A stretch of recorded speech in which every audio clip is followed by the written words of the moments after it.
permanentes y lechos improvisados sobre piedra fría, los registros arqueológicos, los tratados constructivos posteriores y los análisis termográficos modernos revelan un conocimiento empírico sofisticado sobre la gestión del clima interior. La supervivencia nocturna, especialmente en regiones de clima continental o alpino, dependía fundamentalmente de la capacidad del edificio para retener el calor residual, aislar la humedad y minimizar las pérdidas térmicas. Este tópico examina, con detalle, cómo la arquitectura militar y residencial medieval integraba principios de aislamiento pasivo, selección de materiales, distribución espacial y técnicas de sellado para crear espacios de descanso viables, incluso en ausencia de fuentes de calor continuo o de provisiones alimentarias abundantes. En primer lugar, la ubicación y distribución arquitectónica de las cámaras de dormir respondía a una lógica climática y defensiva simultánea. En la Alta Edad Media, siglos X-XII, las estancias nobles, conocidas como solares o cámaras altas, se situaban predominantemente en los pisos superiores de la torre residencial o del palacio interior. Esta elección no obedecía únicamente a la búsqueda de prestigio o a la necesidad de elevarse sobre las zonas de servicio, sino a una comprensión práctica de la termodinámica del edificio. El aire frío y la humedad del suelo se acumulaban en las plantas bajas, mientras que las alturas disfrutaban de una menor condensación y de una exposición más directa a la radiación solar. Además, la orientación de las fachadas principales solía privilegiar el sur o suroeste, permitiendo que los muros y los suelos absorberán calor durante las horas diurnas. En castillos ubicados en laderas o colinas, la topografía se aprovechaba como barrera natural contra los vientos dominantes. Las habitaciones se emplazaban en el lado protegido, mientras que las fachadas expuestas al norte o al este se reforzaban con muros ciegos o se destinaban a funciones no residenciales.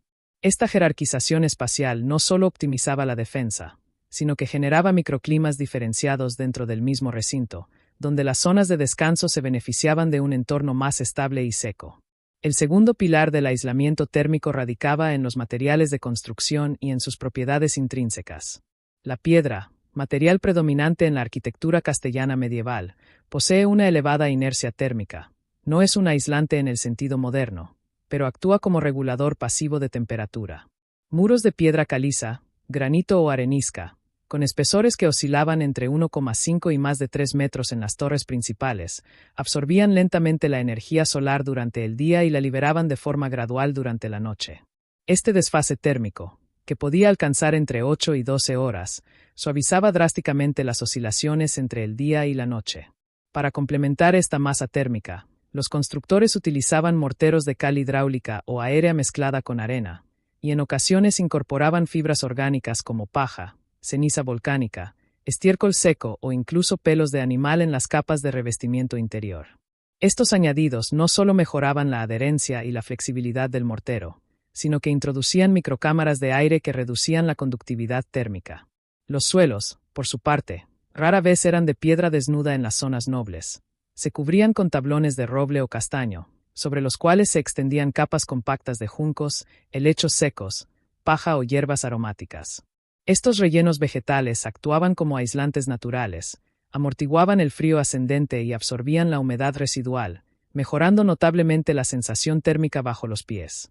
Las techumbres, cuando no consistían en bóvedas de cañón o crucería, se construían con armaduras de madera pesada y se rellenaban con arcilla, musgo o paja apisonada, creando un estrato superior que impedía la fuga del calor hacia la cubierta y la entrada de corrientes de aire frío. El diseño de las aberturas representa otro eje fundamental del aislamiento nocturno. Las ventanas medievales eran intencionalmente pequeñas, estrechas y de alféizar alto, con marcos de madera maciza o hierro forjado.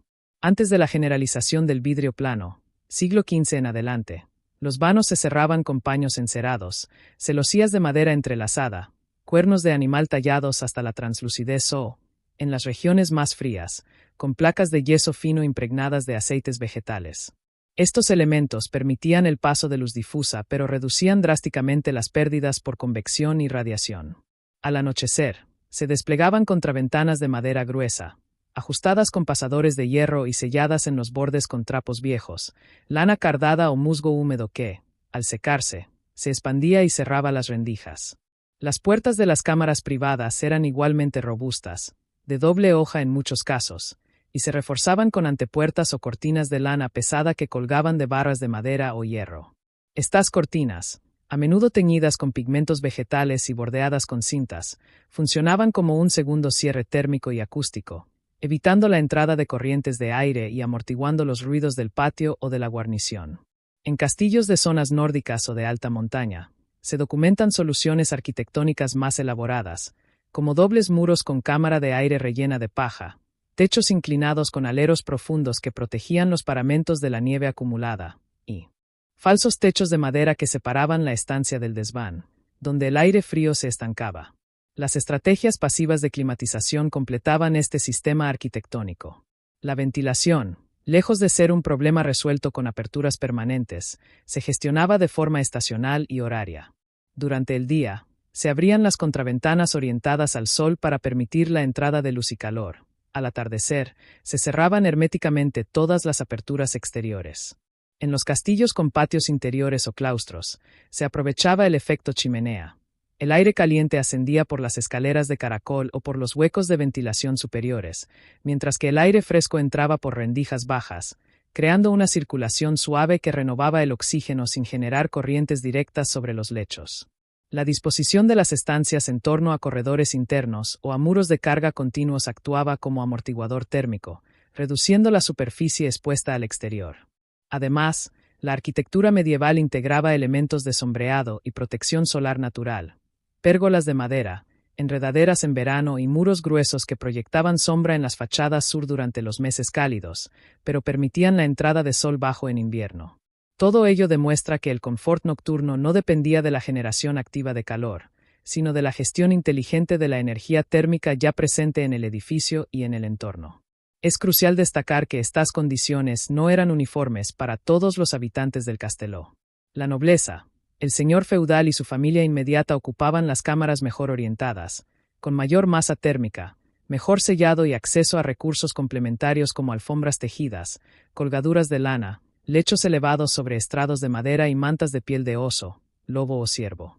Los sirvientes, escuderos, guardias y artesanos, en cambio, dormían en espacios compartidos, a menudo en sótanos, graneros adaptados, pasillos de piedra o bajo las escaleras, donde la humedad, el frío radiante y las corrientes de aire eran más intensos.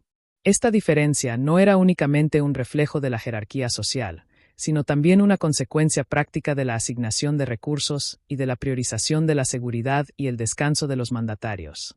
Con el paso de los siglos, especialmente durante la Baja Edad Media, siglos XIV-XV, la función defensiva de los castillos fue cediendo terreno ante la residencia palaciega. Esto implicó una evolución arquitectónica progresiva.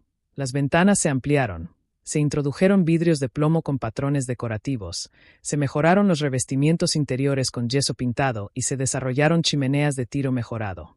Sin embargo, incluso en esta etapa de transición, el aislamiento térmico seguía dependiendo en gran medida de la arquitectura pasiva, de los materiales locales y de las prácticas cotidianas de cierre y mantenimiento. La evidencia arqueológica y documental respalda esta interpretación.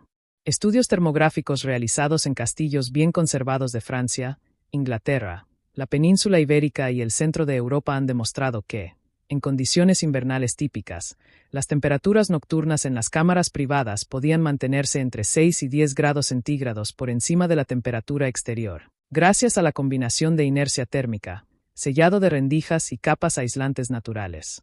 Los inventarios medievales, como los registros de la Casa de Borgoña o los libros de cuentas de castellanías catalanas y aragonesas, mencionan constantemente la adquisición de estrados, plataformas de madera para elevar los lechos, colgaduras de lana gruesa, esteras de junco trenzado, mantas de piel y cojines rellenos de plumas o hierbas secas. Crónicas y tratados de administración doméstica, como el Liber de Coquina o los manuales de mayordomía del siglo XIV, describen con precisión cómo se preparaban las habitaciones antes del invierno. Se sellaban las junturas de los marcos con estopa y cera de abeja, se reforzaban las contraventanas con tiras de cuero, se extendían capas de paja sobre los suelos y se disponían los lechos lejos de los muros exteriores para evitar el frío radiante. La ausencia de fuego continuo o de reservas alimentarias ilimitadas no implicaba, por tanto, una exposición extrema al frío, sino una adaptación cultural y arquitectónica que maximizaba cada recurso disponible. En conclusión, la arquitectura de las dependencias de dormir en los castelos medievais no era un reflejo del descuido o la primitividad, sino el resultado de siglos de observación empírica, transmisión oral de saberes constructivos y adaptación a las limitaciones materiales de la época.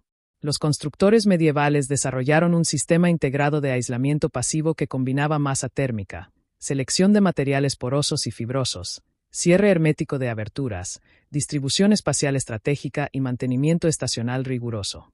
Más que simples refugios de piedra, los castillos funcionaban como reguladores térmicos naturales que, en conjunto con las prácticas cotidianas de sus habitantes, garantizaban un descanso nocturno viable, seguro y adaptado a las realidades climáticas y logísticas de la Edad Media. Comprender esta dimensión arquitectónica permite desmontar mitos románticos.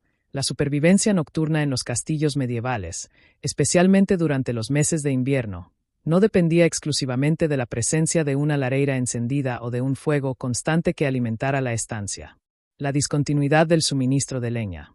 Los riesgos estructurales de incendio, las restricciones logísticas durante asedios prolongados y la propia arquitectura de las cámaras residenciales exigían la implementación de un sistema integrado de retención térmica basado en principios empíricos, textiles especializados, adaptación fisiológica y prácticas culturales profundamente arraigadas.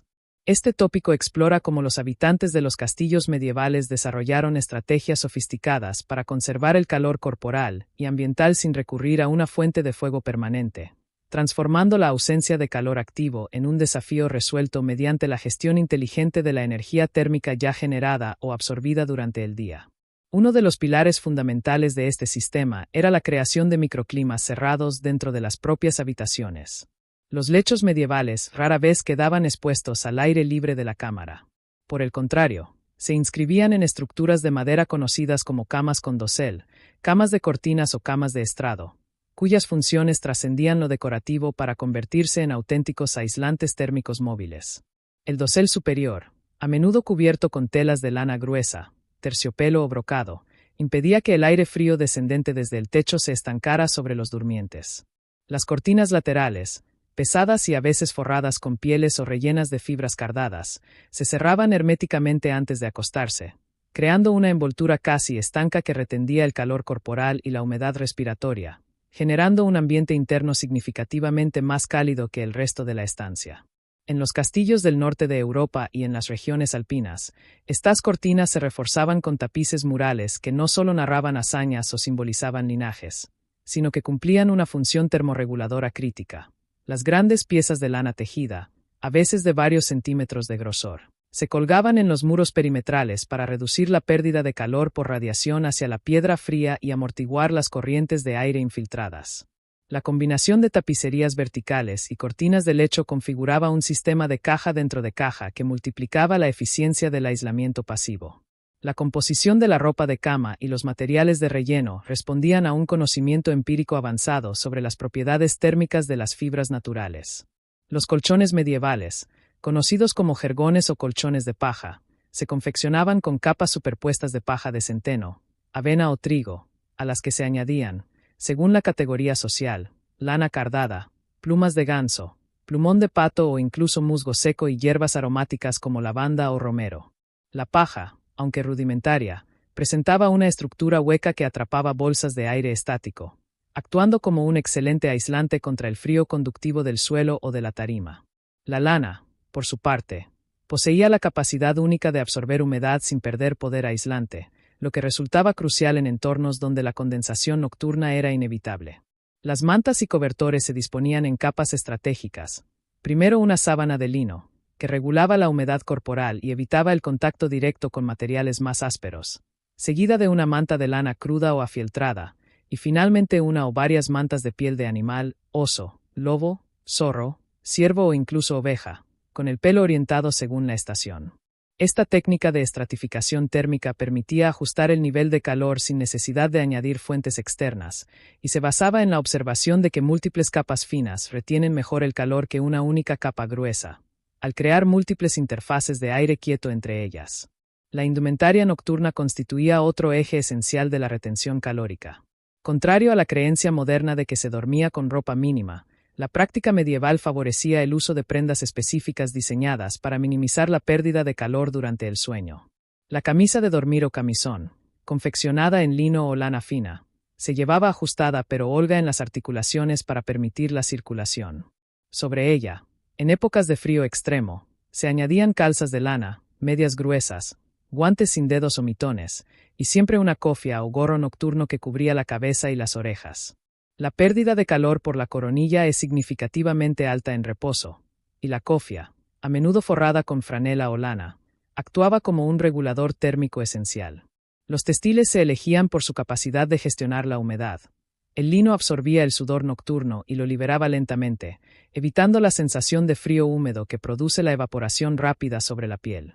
Además, la ropa se aireaba y secaba junto al fuego durante el día, pero nunca se dejaba expuesta al humo directo que pudiera degradar las fibras. Esta rutina de mantenimiento garantizaba que las prendas mantuvieran sus propiedades aislantes a lo largo del invierno. Cuando la retención pasiva no bastaba, se recurría a dispositivos portátiles de transferencia térmica que no implicaban fuego abierto en la habitación. El calentador de cama, conocido en francés como chaufferette, en inglés como bed warmer, y en español medieval como sartén de cama o braserillo, era un recipiente metálico, generalmente de cobre o hierro, con mango largo y tapa perforada, que se llenaba con brasas o piedras calientes y se pasaba bajo las sábanas antes de acostarse. Una vez retirado, el lecho conservaba el calor absorbido por los textiles durante varias horas. En ausencia de metal, se utilizaban ladrillos cerámicos o piedras de río calentados en la cocina y envueltos en paños de lana, que se colocaban a los pies del lecho o entre las mantas. Estos objetos actuaban como acumuladores térmicos de liberación lenta, aprovechando la alta capacidad calorífica de la arcilla y la piedra. En algunos castillos documentados, especialmente en regiones nórdicas, se empleaban ollas de barro llenas de agua caliente que se introducían en cajas de madera forradas de paja y se situaban bajo la tarima del lecho, creando un sistema de radiación inferior discreta y segura. La gestión de estos dispositivos requería coordinación con el personal de servicio, que los preparaba al anochecer y los retiraba antes del sueño profundo para evitar riesgos de quemaduras o de incendio por contacto prolongado. La fisiología humana y las prácticas sociales completaban este ecosistema térmico. El sueño compartido era la norma, no la excepción. Familias, sirvientes, escuderos e incluso guardias se agrupaban en lechos múltiples o en espacios comunes, aprovechando el calor metabólico colectivo. La proximidad corporal reducía drásticamente la superficie expuesta al frío y creaba un microclima húmedo y cálido que la ropa y los textiles amplificaban. Además, los ritmos de sueño medievales diferían de los actuales. En los meses fríos, era frecuente la práctica del sueño bifásico o sueño segmentado, con un primer descanso de 3 a 4 horas al anochecer, seguido de un periodo de vigilia de 1 o 2 horas, dedicado a oraciones, lectura, mantenimiento de textiles o conversación, y un segundo descanso antes del amanecer. Este patrón permitía al cuerpo recuperar el calor perdido, realizar actividades ligeras que generaban metabolismo, y volver a conciliar el sueño en condiciones térmicas más favorables. La dieta también jugaba un papel termogénico. La ingesta de sopas espesas, caldos de carne, legumbres, miel, especias como pimienta, jengibre o clavo, y bebidas fermentadas tibias, hidromiel, cerveza ligera o vino aguado. Antes de acostarse elevaba temporalmente la tasa metabólica basal y generaba calor interno que se retenía bajo las capas textiles. La evidencia documental y arqueológica corrobora la sofisticación de estas prácticas. Los inventarios de castillos franceses, ingleses e ibéricos del siglo XIV al XV detallan con precisión la cantidad de cobertores de lana, pieles curtidas, sábanas de lino, cofias nocturnas y calentadores metálicos asignados a cada cámara. Manuales de gobierno doméstico, como el Ménagier de París 1393 o tratados de mayordomía castellana y aragonesa, ofrecen instrucciones explícitas sobre cómo preparar la cama para el invierno, calentar el lecho con piedras envueltas en paño, colgar cortinas de lana gruesa y cerrarlas sin rendija, no dormir con ropa húmeda ni dejar el jergón sin airear al sol de mediodía. Los hallazgos arqueológicos en yacimientos como el castillo de Château-Gaillard, el de Warguic o el de Loarre revelan fragmentos de textiles carbonizados, herramientas de calentamiento y marcas de fuego en suelos de madera que indican zonas específicas de preparación térmica, alejadas de los lechos propiamente dichos. Incluso la literatura de la época, desde los cantares de gesta hasta los libros de horas, refleja en sus miniaturas lechos completamente cerrados, durmientes envueltos en mantas y gorros, y sirvientes portando braseros o piedras calientes. Es fundamental comprender que estas estrategias no eran improvisaciones, sino el resultado de una transmisión intergeneracional de saberes prácticos, validados por la experiencia y adaptados a las condiciones locales. La ausencia de fuego continuo no equivalía a la exposición al frío, sino a la activación de un protocolo térmico basado en la prevención, la conservación y la optimización de recursos. Cada capa textil, cada cortina, cada piedra calentada y cada práctica de sueño respondía a un principio fundamental. El calor, una vez generado o absorbido, debía ser retenido, no reemplazado. Este enfoque pasivo, aunque laborioso, resultaba sostenible en entornos con suministro limitado de combustible, minimizaba los riesgos de incendio en estructuras predominantemente de madera y paja, y permitía a los habitantes de los castillos mantener una funcionalidad nocturna adecuada para la defensa, la administración y la reproducción social. En síntesis, las estrategias de retención de calor sin dependencia de fuego continuo en los castillos medievales constituían un sistema complejo y coherente que integraba arquitectura textil, ciencia empírica de los materiales, fisiología del sueño, gestión de dispositivos térmicos portátiles y rutinas culturales estacionales. Lejos de ser meros paliativos ante la escasez, representaban una respuesta ingeniosa y altamente efectiva a las limitaciones energéticas de la época, demostrando que el confort nocturno medieval no se basaba en la generación activa de calor, sino en la maestría de su conservación.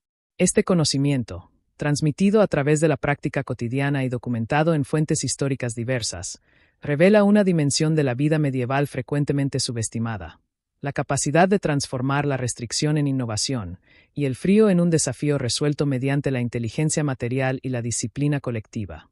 Comprender estas prácticas no solo enriquece nuestra visión de la historia cotidiana. La gestión alimentaria en los castillos medievales constituía uno de los desafíos logísticos más críticos para la supervivencia de sus habitantes, especialmente durante los meses invernales.